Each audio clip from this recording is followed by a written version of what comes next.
தமிழகத்தோட வறட்சியான மாவட்டங்கள முதல் வரிசையில காலங்காலமா இருக்கிற மாவட்டம் தான் நம்ம அரியலூர் மாவட்டம்.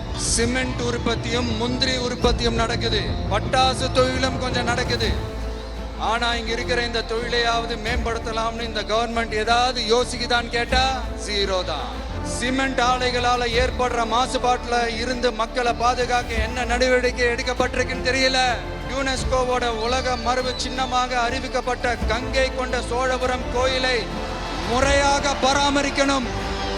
ஜெயங்கொண்டத்தில் ராஜேந்திர சோழனுக்கு மணிமண்டபம் அமைக்கலையே ஏன்? மருதையாத்தோட குறுக்க வாராணவாசி தடுப்பணை கட்டுறதை பத்தி 4 வருஷமா கண்டுக்கலையே ஏன்? அரியலூர்ல இருந்து ஜெயங்கொண்டான் காட்டுமன்னார் கோயில் வழியாக சிதம்பரத்துக்கு ரயில்வே வழித்தடம் அமைக்கணும்ன்ற கோரிக்கை என்னாச்சுன்னு தெரியல.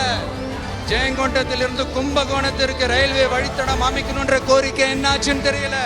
அரியலூர்னாலே முந்திரி உற்பத்தி தான் பிரதானம், அதனால முந்திரி தொழிற்சாலை அமைக்கணும்ன்ற கோரிக்கை என்னாச்சுன்னு தெரியல.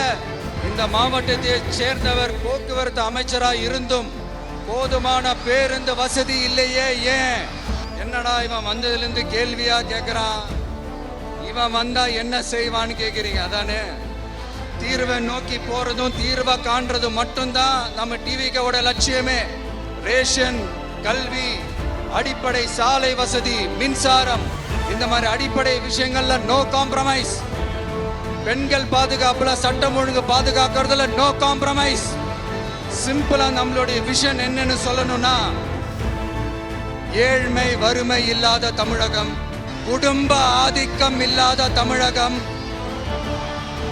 ஊழல் இல்லாத தமிழகம், உண்மையான மக்களாட்சி, மனசாட்சி உள்ள மக்களாட்சி. கான்ஃபிடென்ட்டா இருங்க, நல்லதே நடக்கும், வெற்றி நிச்சயம். மீண்டும் சந்திக்கும் வரை நன்றி, வணக்கம்.